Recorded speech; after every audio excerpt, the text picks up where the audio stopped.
Buenas noches, bienvenidos al banquillo. Les saludamos como de costumbre a través de TSI. Hoy revisamos la problemática migratoria en nuestro país y el papel que se está jugando a nivel de los gobiernos de la región para el control de las caravanas y otros temas relacionados. Don Ricardo Puerta, buenas noches, bienvenido. Un gusto que esté con nosotros al banquillo. Un honor estar con usted.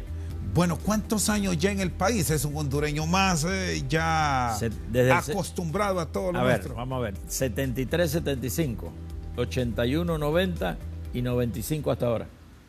Bueno, 3 etapas corridos son 45 años prácticamente. Es el país donde más he vivido. ¿Cómo lo ha recibido el país? Usted que es hombre de educación, por muchos años en la enseñanza y en la orientación con su cátedra de sociología en diferentes áreas. ¿Cómo ha visto la evolución de Honduras en los últimos años? Bueno, la evolución de Honduras, evidentemente, si estás aquí no la sientes, porque el pescado dentro del agua como que no se ve. Pero si hago los cortes, evidentemente, si tú cortas 73, 75, 81, 90 y 95 hasta ahora, sí se ve la diferencia. Últimamente, por ejemplo, la modernización de Tegucigalpa es válida.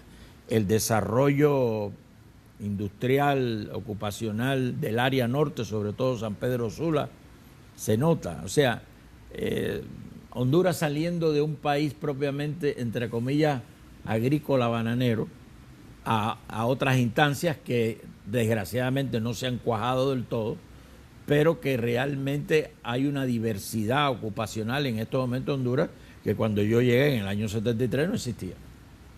¿Hemos aprovechado la riqueza de país para un desarrollo integral de la nación o todavía no hemos enterado a algún sector de la sociedad de las riquezas de esta nación? Usted que... Mire, Honduras es un país rico. Es un país rico en recursos naturales, sin duda. O sea, no tenemos petróleo, pero tenemos una riqueza agrícola rural excelente, un paisaje exquisito, playas, no te digo, puertos tampoco. O sea, el puerto en estos momentos de Trujillo es un potencial enorme para un montón de cosas que pueden suceder en los próximos 20 años, por ejemplo, desde el punto de vista industrial, exportación, los sedes, etcétera. O sea, por recursos naturales y por recursos humanos, y hay muy buen recurso humano aquí. Lo que pasa aquí es que hay un desencaje entre la preparación profesional, técnica y el mercado laboral.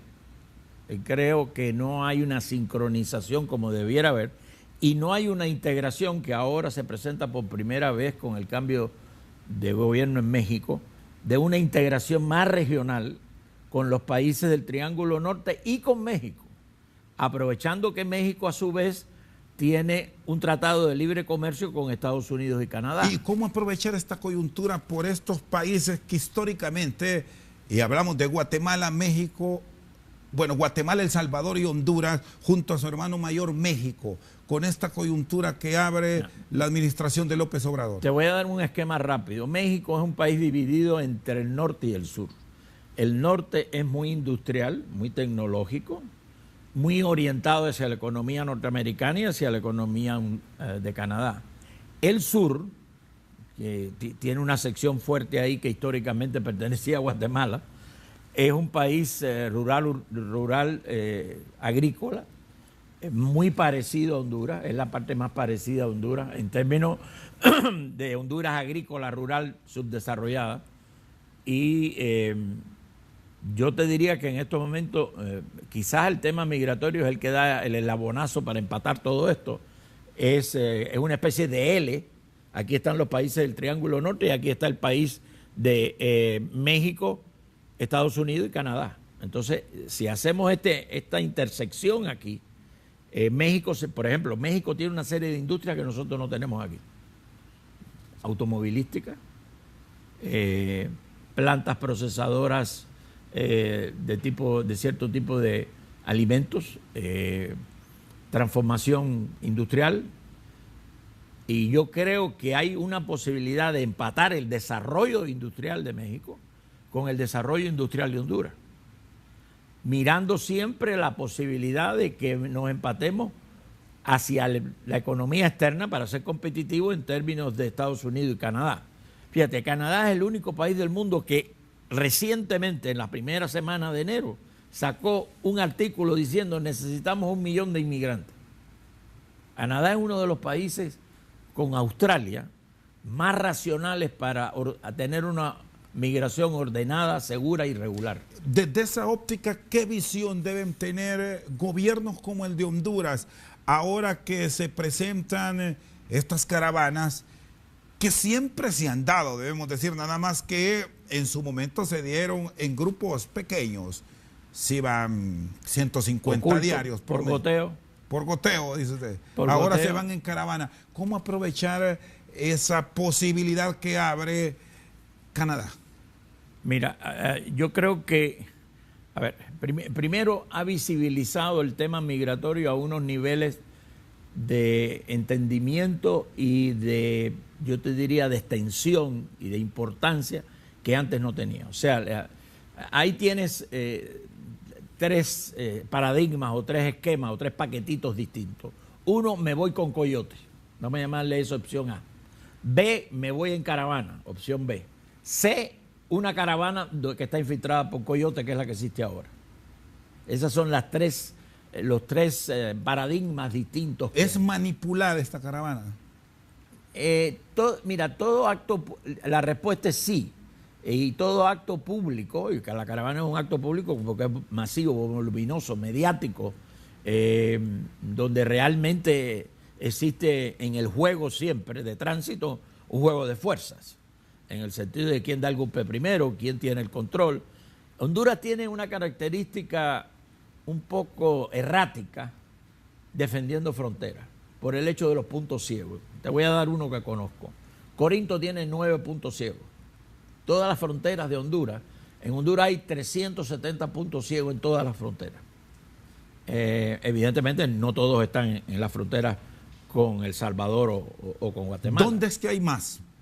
Yo te diría que en promedio, no tengo el dato, es un dato de seguridad que no lo tengo, pero la gente que se dedica a eso te lo pudiera dar. Pero yo te diría que en promedio cada frontera tiene alrededor de 10 puntos ciegos, para que tenga...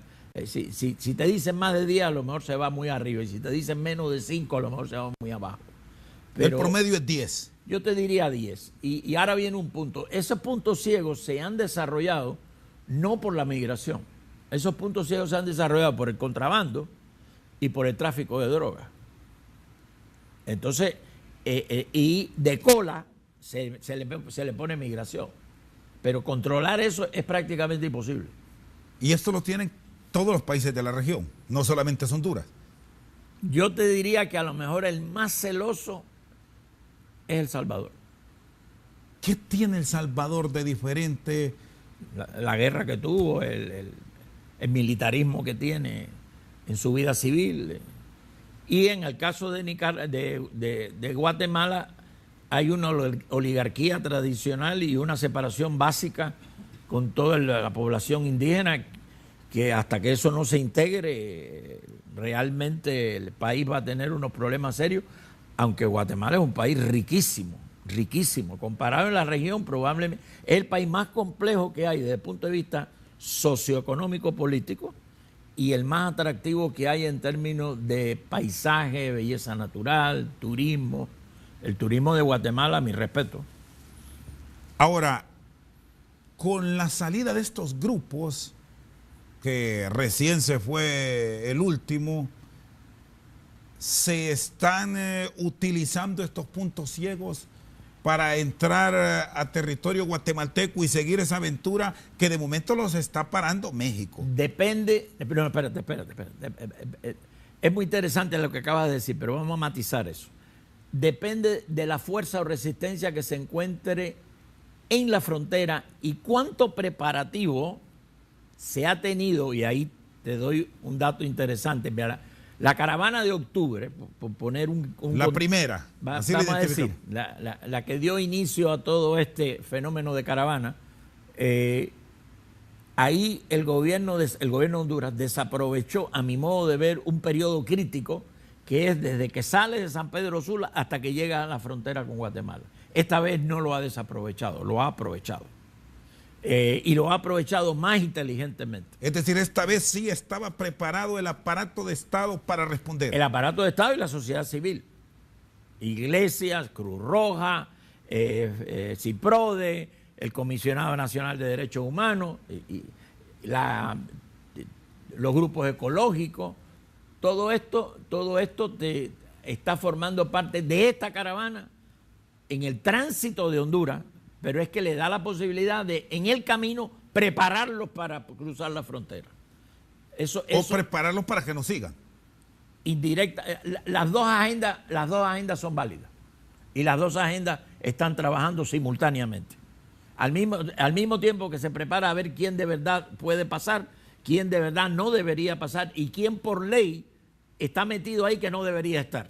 Porque puede tener una condena pendiente, etcétera. Y eso están saliendo casos. José, este fue un mecanismo también al mismo tiempo que crimen organizado de repente lo aprovechó para irse. El crimen organizado interpreta la migración como una gran industria.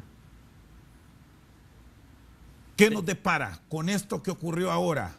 Porque hay quienes piensan que si bien lo condena desde Estados Unidos, hablamos del presidente Trump, es el más favorecido al final de cuentas, porque mete la presión para el famoso muro. Si yo fuera Trump, o fuera un consejero de Trump, que gracias a Dios no soy, y me pregunta, oye, ¿qué me conviene más durante la presidencia? ¿Que tenga o no tenga caravana? Que tenga caravana y todos los días.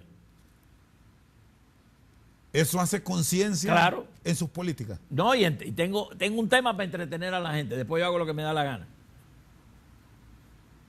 ¿Qué puede ocurrir entonces con todo esto que está pasando? Porque mira, el punto es el siguiente. Cuando tú analizas la historia de Estados Unidos es un país de inmigrantes. El abuelo de Trump no era norteamericano. Trump es hijo de un inmigrante indocumentado. Alemán. Claro, lo que pasa es que en ese tiempo no había pasaporte.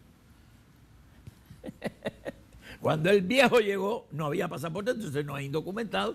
Y es todo el mecanismo que hay en Ellis Island, en una islita que hay ahí, en las afueras de Manhattan, en Nueva York. Yo viví 12 años en Nueva York. Que por ahí entraron cualquier cantidad de gente y tú te podías cambiar el nombre. O sea, si yo pasaba por ahí, ¿cómo tú te llamas? Ricardo Puerta. ¿Qué nombre te quieres poner? No me iba a poner Richard Dodd, porque me lo han dicho. Me hubiera puesto Richard Gate, que ese es el concepto de puerta en inglés. Puerta de un puerto, puerta de un aeropuerto. Bueno, de hecho, el presidente Trump, su antepasado, cambió apellido. No era Trump. Ah, claro. Pero eso es normal. Tú podías llegar allí y decir, de ahora en adelante me voy a llamar Joe Smith. ¿Advierte que eso lo hace más duro al presidente de Estados Unidos? No, lo que pasa es que el presidente de Estados Unidos, primero, es provocativo, le gusta pelear. Y además, él habla y después piensa, desgraciadamente. Y es muy flemático. Si él está de mal humor con un tema, olvídate que sale un tuit, o a las 3 de la mañana o a las 12 de la noche, pero que sale un tuit antes de que se levante o cuando se levanta por la mañana. Y después a lo mejor ese tuit que mandó está en contra de una serie de leyes y de ahí en adelante va a tener un problema. Y después dice que no lo dijo o que dijo otra cosa. Por ejemplo, él dijo, si los migrantes le tiran piedra al ejército que tengo en la frontera, nosotros le vamos a tirar. Y él dijo anteriormente, y voy a militarizar la frontera. ¿Qué le va a tirar? No le va a tirar piedra. Ah, no le va a tirar bala. No, yo no dije eso. ¿Ves? Y ahí viene el rollo. Es lo que te digo, un tema de entretenimiento.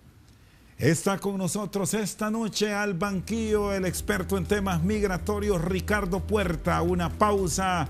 En breve continuamos.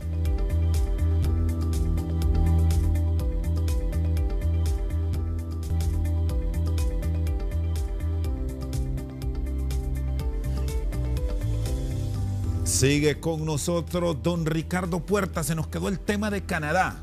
Dime. Que tiene fronteras abiertas. Incluso muchos ciudadanos que se van a estudiar ya con el dominio bien de inglés o francés, tienen la posibilidad en corto tiempo de tener su residencia y rápido, obviamente si cumple con las leyes migratorias de Canadá, obtener su ciudadanía. ¿Qué hacer para ver este mercado? ¿O es que al latino no le gusta mucho Canadá? Por el frío.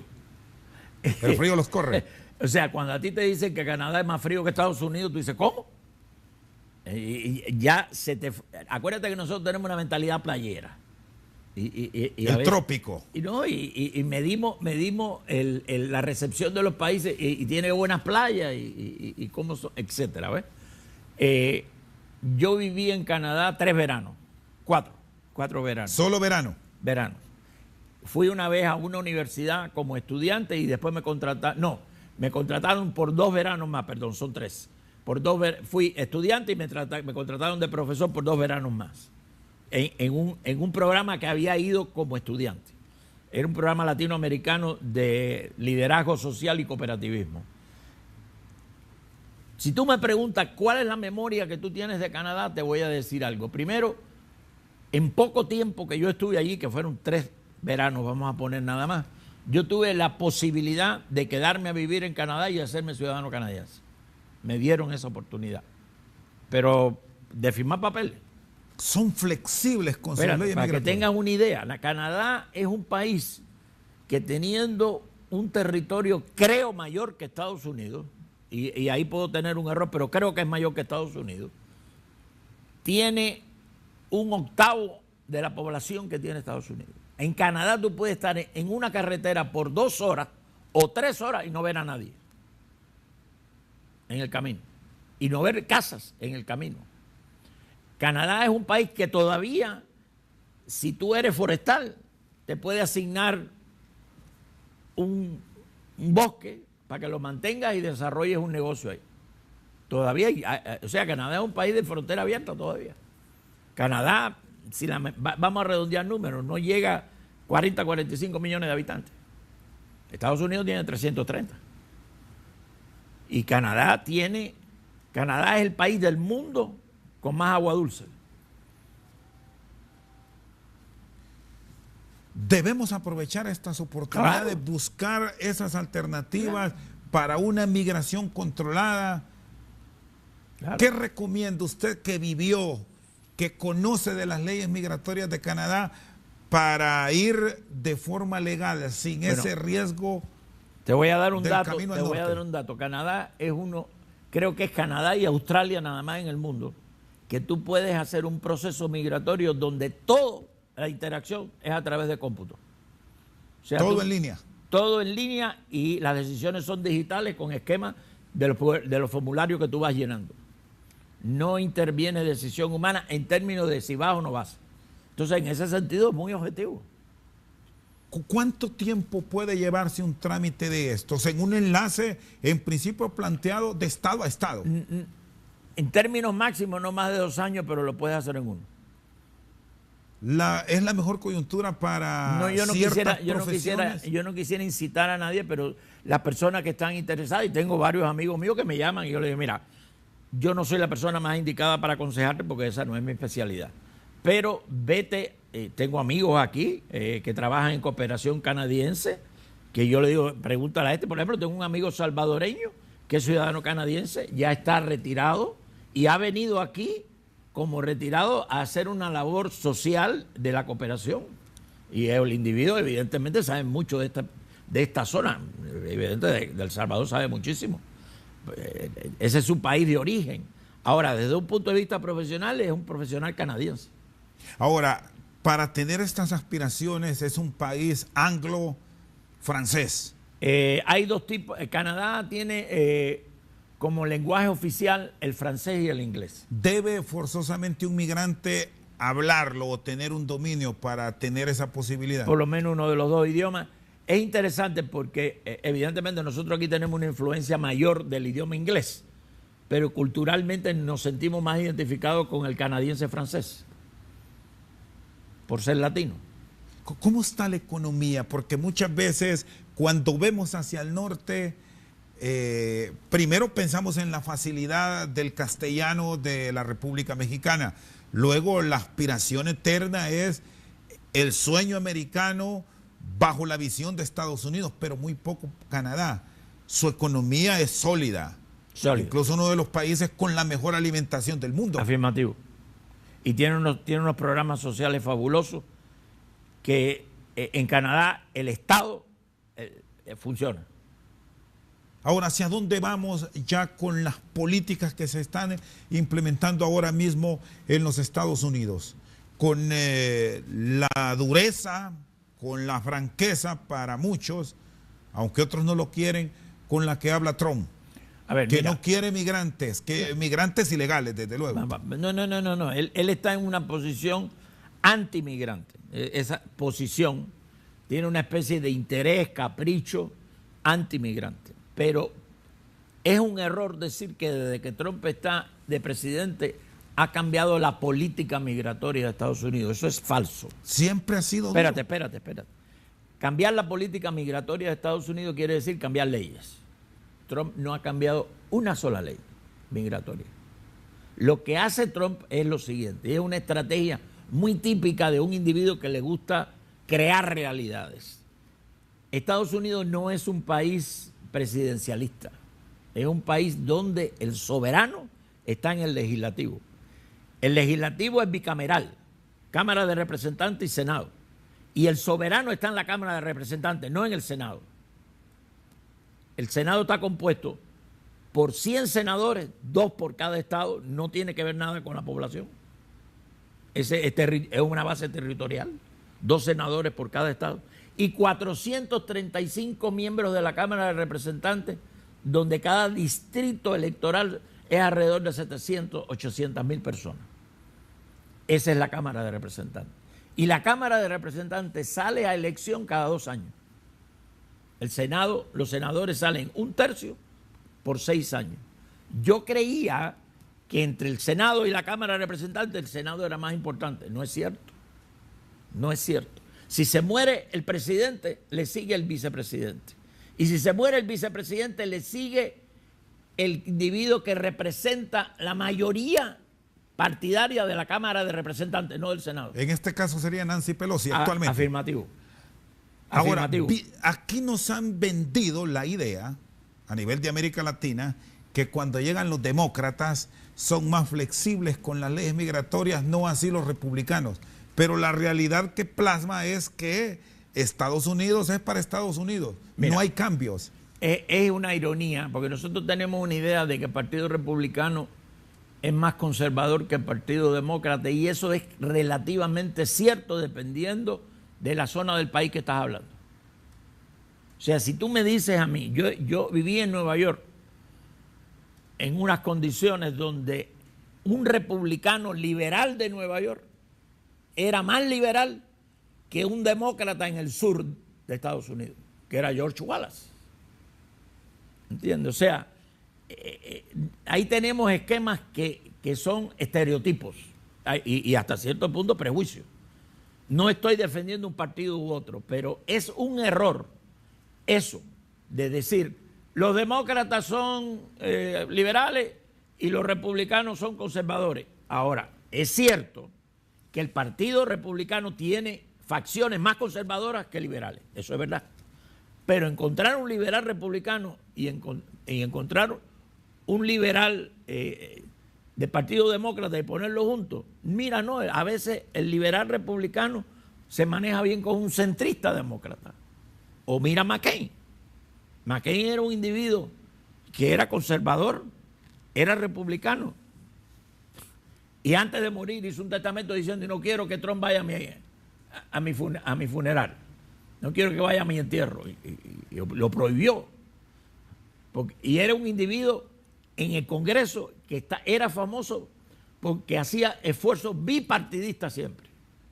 Bueno, ese tipo de republicano tiene mucho que ver con la historia de Estados Unidos en términos de los que fundaron la República. Y con todo esto que está pasando en la política estadounidense, con un cierre de gobierno que está pasándole factura a gran parte de los ciudadanos estadounidenses, visualiza que puede originar cambios en las políticas migratorias si consideramos la posición que mantienen los demócratas y el constante recuerdo que tiene Donald Trump para el tema muro. A ver, después de las elecciones últimas que hubo, de término medio que le llaman, las elecciones que hubo en diciembre, yo te diría que se dividió el poder legislativo. El Senado está bajo control republicano por 4 republicanos más. Tiene 100, pues tiene 54 contra 46, algo de eso es. Y la Cámara de Representantes, que tuvo una renovación extraordinaria de mujeres, que llegaron gente nueva, pero gente joven, y está bajo control en estos momentos demócrata. Yo te diría que en estos momentos, para mí, y es una opinión muy personal, Trump usa el tema migratorio para entretener otras cosas que no quiere que le saque. Como por ejemplo, la vinculación rusa. Como por ejemplo, la investigación que le está haciendo Mueller. Que si cuando saque las pruebas, el impeachment está a la vuelta de la esquina.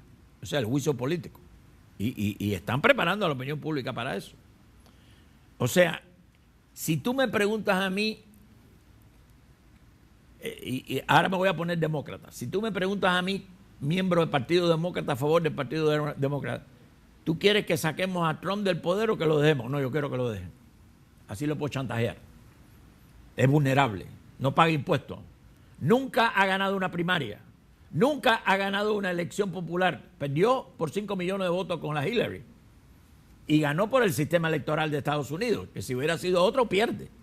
Si hubiera sido voto popular, perdió por 5 millones de votos. Lo que pasa es que el sistema electoral de Estados Unidos le favoreció. Le favoreció en una estrategia de un individuo brillante que en estos momentos está en un convento en Italia haciendo campaña política para hacer algo parecido en las elecciones que va a haber en Europa en mayo. Que es vano, que fue el que le dirigió la campaña, que fue el individuo que le dijo, mira, Trump no creía que iba a ser presidente. Él no creía, él. Y Vano le dijo, déjame, que vamos a hacer una estrategia demográfica, no de partido, y por eso la gente que sigue a Trump, que es el 36% de los votantes. Están contentos. Sí, pero no es el Partido Republicano. La mayoría del Partido Republicano no está con Trump. Está con nosotros esta noche al banquillo el experto en temas migratorios, Ricardo Puerta. Una pausa, en breve continuamos.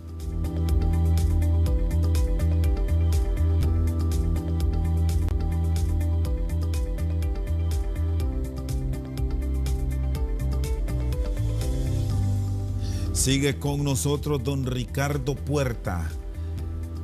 ¿Son válidos los temas que argumentan algunos hondureños para irse en la caravana?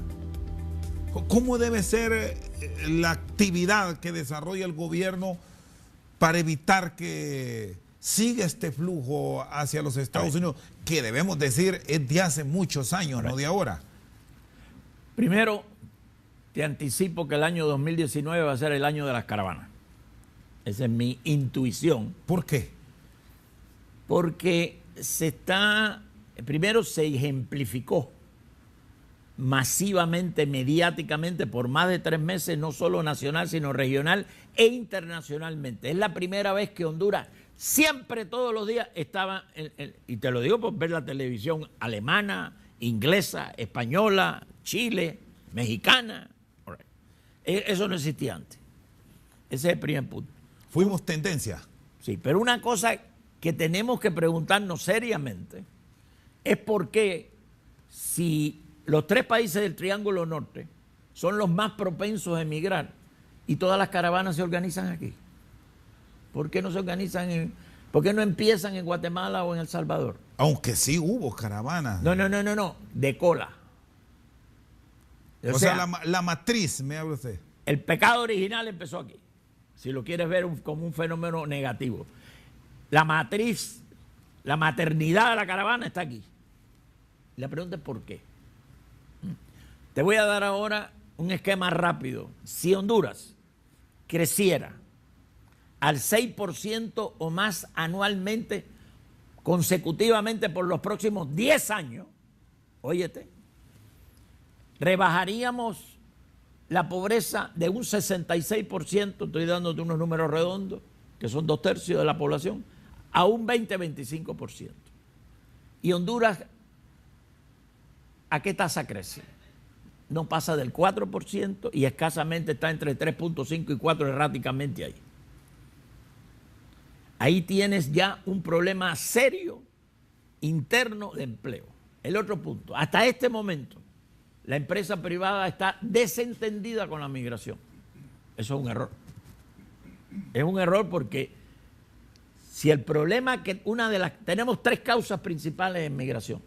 O sea, ¿por qué se va la gente? Porque no tienen empleo, porque tienen inseguridad y por reunificación familiar. Y ahora agrégale el asunto del cambio climático en términos de inundaciones, lluvias, fríos, calores, etc. Pero el grueso es empleo. Y depende de la estación. Y ahora te voy a dar un caso. En los primeros 16 días de enero, por las masacres que ha habido aquí en Honduras, ha habido más muertos en 16 días que en 3 meses de caravana.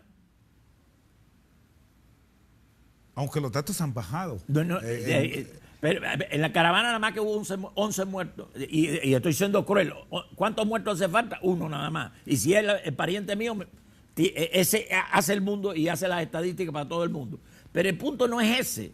Se está exagerando cosas que no se comparan con otras cosas. Por ejemplo, un alto funcionario del gobierno de Honduras dice que la caravana fue un fracaso total. ¿Por qué? Porque no pasó a Estados Unidos. Sí, pero llegó a la frontera. Sí, pero salieron 3.500 hondureños y deportaron a 7.500. ¿Y dónde salieron esos 4.000 en el camino? ¿Y por qué se les unió? ¿Por qué se les unió los salvadoreños? ¿Y por qué se les unió los guatemaltecos? Y los mexicanos. O sea, todo ese fenómeno de contagio. Y en el transcurso hubo expresiones de solidaridad y expresiones de repudio. No quiero ponerle que fue la luna de miel en todo momento. Y la mayoría del territorio de travesía, que son 4.300 kilómetros, fueron a jalón o a aventón, como dicen los mexicanos. No fue a pie. Todo eso te dice algo. El otro punto, la gente se va básicamente porque aquí no tienen las condiciones para lograr lo que quieren como persona o por sus hijos. Y donde está, a mi modo de ver, el momento de ruptura, nosotros deberíamos, en Honduras, deberíamos haber tenido un esfuerzo sistemático de migración después de la paz de Esquipula, no en el Mich. El Mich, ya ahí perdimos 10 años. Y ahí perdimos desde el Mich hasta ahora. Y todavía nosotros, oye, en el Congreso de la República de Honduras hay 36 comisiones. Ninguna es de migración. Eso es un tema de interés nacional. ¿Qué ha pasado con los programas que se han venido anunciando por el Estado para controlar esos flujos migratorios, incluso para generar oportunidades de empleo? ¿Han funcionado? No quiero ser negativo con todos los programas, pero como el Estado entró tarde, todos los esfuerzos que hace frente al problema que tiene es pellizcando al elefante, ¿tú entiendes? O sea, yo no quiero quitarle el mérito, que entre paréntesis, el problema migratorio no es un problema de gobierno, es un problema del Estado hondureño. Hasta que el Estado hondureño no le meta mano a eso, y el Estado hondureño quiere decir todos los partidos políticos. Y cuando viene la oposición y más bien busca apoyarse en esos flujos migratorios para atizar al gobierno, ¿hacia dónde vamos entonces como país? Ahí la oposición está manipulando a la migración como un tema político.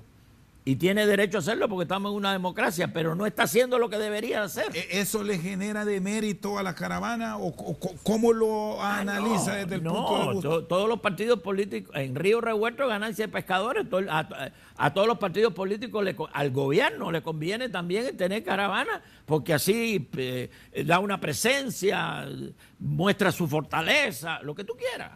Además, déjame decirte esto, No se pueden organizar caravanas ni en Cuba, ni en Nicaragua, ni en Venezuela. O sea, donde hay tiranía o dictadura, tú no puedes organizar caravanas. Aquí sí. Oye, pero en Honduras hay dictadura. Bueno, ¿y por qué organiza caravanas? ¿Y por qué no se puede hacer allí? ¿Entiendes? O sea, ahí tienes el mimetismo que hay, la zona gris para jugar políticamente con el problema. En ambos lados, en la oposición. Y el otro punto, desgraciadamente, y esto yo no soy experto en política, pero ¿cuál es el partido de oposición que tiene el gobierno? Hondureño. ¿Cuál es el partido de oposición? ¿Dónde está? Ahí lo tiene. Entonces, estamos hablando de algo y hay ciertas condiciones de vulnerabilidad que tiene el presidente en estos momentos por razones familiares, que conocemos el dato, y que lo ponen en una posición un poquito débil para negociar. Y claro, los elementos que están afuera, que quieren hacerle daño a Honduras o seguir aprovechando la corrupción, la impunidad, el tráfico de drogas, de armas, el tráfico de lo que tú quieras. Si tenemos un presidente que es vulnerable por ciertas condiciones de contexto, pues las negociaciones, por eso te digo, yo creo que el problema migratorio lo tenemos que trasladar de un problema de gobierno a un problema de Estado. Debe sentarse el Estado, el gobierno, en este caso con la oposición, y hablar de forma sincera con este tema que nos puede complicar la relación con otros estados. Déjame decirte la diferencia que hay para que el público no se confunda cuando yo estoy diciendo Estado o gobierno. Si es un problema de gobierno, es un problema del partido de gobierno que hay. Eso es parcial, independientemente de que sea. Un problema de Estado es que todas las facciones políticas que hay en este país tengan una propuesta migratoria. Eso no existe. Eso es llevar el problema migratorio a un problema de Estado. Y que todo tenga igualdad de oportunidad. Y no lo tenemos. Diga. No lo tenemos. Bueno, mira a ver dónde está. Oye, si el gobierno no tiene todavía una política migratoria, dime cuál es la institución en el gobierno que es responsable de la política migratoria. Invéntatela, porque no existe.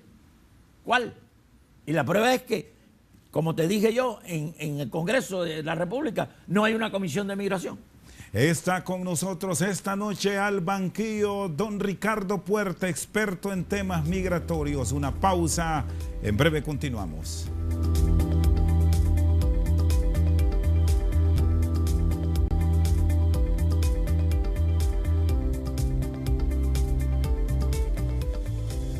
Sigue con nosotros don Ricardo Puerta en este mundo donde la información fluye y es un boom, doctor. Se ha dicho tanto de estas caravanas que incluso hasta viene financiamiento, que hay plata de por medio de otros países donde también hay caravanas. Bueno, en esta semana hay una reunión de la CEPAL con la cooperación en Guatemala de los 3 países del Triángulo Norte. México está proponiendo un plan integral de desarrollo para los 3 países del Triángulo Norte, oferta mexicana, que tiene dinero mexicano y ese dinero mexicano tiene el plan para la prosperidad de Estados Unidos y además de eso le llaman entre comillas y el plan Marshall. ¿Qué es el plan Marshall? El resto del dinero que puede captar en el resto de los países del mundo, incluyendo Japón, la Comunidad Europea, Australia, China. O sea, estamos hablando de algo que desde un punto de vista regional es significativo y desde un punto de vista internacional es muy significativo. ¿Y tiene esa capacidad México para absorber esa mano de obra de Guatemala, de El Salvador, de Honduras y del mismo México? A ver, México como país de destino, en estos momentos, el atractivo que tiene es, primero, que va a relacionar migración con derechos humanos, no con seguridad fronteriza. Seguridad fronteriza es un elemento, pero no es el elemento principal. Y cuando dice eso, le está dando importancia a la inversión, inclusive la inversión que va a hacer en el sur de México, que ese sí nos afecta, en el sentido de que puede convertirse en un polo de atracción Acuérdate que los hondureños, ¿para dónde se están yendo? Se están yendo para Estados Unidos, alrededor de un 82%. España, que está creciendo, ahora está llegando ya a unos 70.000 hondureños. Y después nos queda la colita de los países de Italia, etcétera, etcétera, y el resto del mundo. Pero en la práctica, hasta este momento, muy poco hondureño quería ir a México como país de destino. Ahora ya empieza a salir eso como un atractivo. Es más, de la gente que está estancada en Tijuana, muchos de ellos han optado no regresar a Honduras y quedarse en México con un permiso de trabajo que le incluye aportar ya al seguro social, que esa es la parte más estable que hay cuando tú estás trabajando en México. ¿Y son reales esas oportunidades? Bueno, para cierto número de personas están siendo reales, la gente está trabajando. Ahora, que eso se convierta en un atractivo masivo, yo quiero ver los datos de inversión primero. Sí, porque es mínimo lo que se ha logrado. De acuerdo, pero antes no existía, te estoy diciendo que es como cuando se abrió el boquete de España, que eso era un pedacito así y mira ya por dónde va. Y déjame decirte, España es un país interesantísimo de migración también, porque España tiene una tasa de desempleo mayor que Honduras. Sin embargo, los hondureños se pueden ir para allá y en menos de una semana a trabajar. ¿Por qué? Porque se meten en actividades, en lo que le llaman posiciones de entrada en el mercado laboral, que los españoles no quieren hacer. Cosas que no les gusta a ellos. Claro, claro. Y déjame darte otro punto, aprovechando esta coyuntura. En ese contexto, Estados Unidos tiene una condición migratoria única en el mundo, y es la siguiente. Tiene 12 millones internamente de indocumentados inmigrantes indocumentados, que no lo votan. Y ahora viene el punto. La mayoría de los empleadores de esa gente son favorables al partido Republicano. Ese es un punto. El otro punto. A pesar de eso, la economía norteamericana genera anualmente 680.000 puestos de trabajo que no puede llenar porque no tiene suficiente oferta, a menos que traiga gente nueva, vía migrante. Y la gente nueva vía migrante, ¿quiénes son? Todavía mexicanos, chinos, indios y filipinos. ¿Qué pasó con las movilizaciones de Venezuela? Explícame. Ahora solo estamos hablando de la movilización de Honduras, de Guatemala, de El Salvador y de los mismos mexicanos que quieren ingresar al poderoso mercado estadounidense. No, acuérdate que gran parte de Estados Unidos fue mexicano históricamente por muchos años. Así que esa parte histórica la tiene que considerar. El 25% de la población que vive en Texas, que es el estado mayor, más grande que tiene Estados Unidos, es mexicano, de origen mexicano, y todavía habla español. Y Texas es el único estado de la Unión Americana que cuando se hizo república no se metió en la República de Estados Unidos. Se puso aparte. Después se metió. Le consultaba lo de Venezuela. Lo de Venezuela te voy a contestar. Comparado con lo que está sucediendo en Honduras, es comparar un elefante con una hormiga. En el sentido siguiente. Pero no se habla nada de eso. Bueno, pero te voy a dar datos. Semanalmente, en el periodo fuerte, estaban llegando 50.000 venezolanos semanales solo a Colombia.